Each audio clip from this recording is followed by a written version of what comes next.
Good afternoon, I'm Malcolm Jordan and this is your Midday News Fix for Friday, the 8th of December.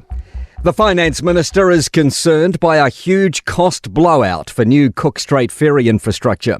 During coalition talks, Nicola Willis met with the leaders of KiwiRail about the costs. The last publicly available cost estimate for the new mega ferries and port upgrades was $1.45 billion. Nicola Willis called the new number far bigger than that, pointing the finger at the previous government. Who, in initiating this project, appear to have done a very bad job of scoping all of the costs that it would involve.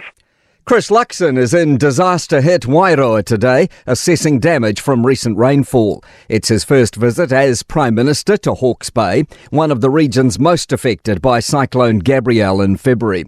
Here's political reporter Sophie Trigger. Heavy rain hit Wairoa and Tairāwhiti late last month, with flooding cutting off rural communities and closing more than 20 roads. It followed extensive rain earlier in November, leading to homes evacuated and schools closed.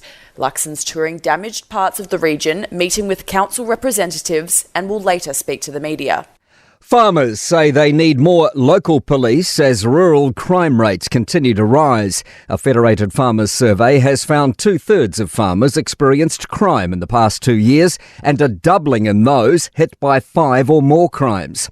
Illegal street racing was the most reported infraction, followed by illegal hunting and property theft. Spokesperson Richard McIntyre says farmers are also more inclined to report crimes to them rather than to police. We need to resolve that so that police have a very good understanding of where and when crimes are being committed so that they can make a good case to get better resourcing in rural areas to help prevent crime and also to solve it.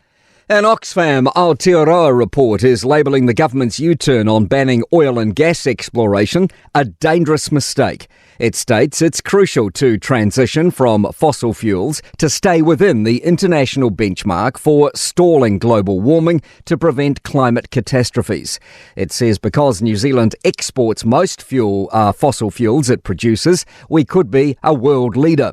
Climate justice lead Nick Henry says we also have the technology to produce renewable energy and just need to act. To do our fair share, we need to close oil and gas fields early with a just transition.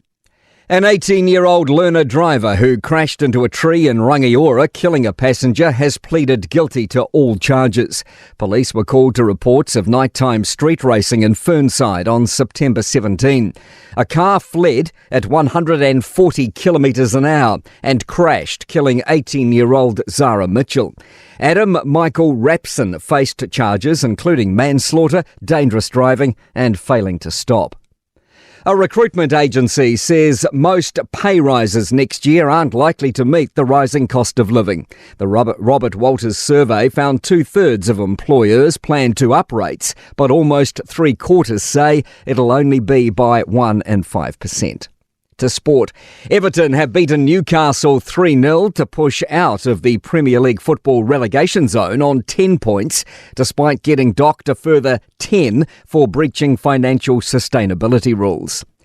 John Rahm's move to the Live Golf Circuit appears imminent. Speculation's rife the reigning Masters champion will sign a deal in the vicinity of $900 million. And doubles tennis player Marcus Daniels' bid to play at the Olympics advances today. He's playing the Wellington Open after 22 months out with a knee injury. I'm Malcolm Jordan. That's your latest news fix. We'll be back with the next update at 5 p.m. from the Newstalk ZB newsroom.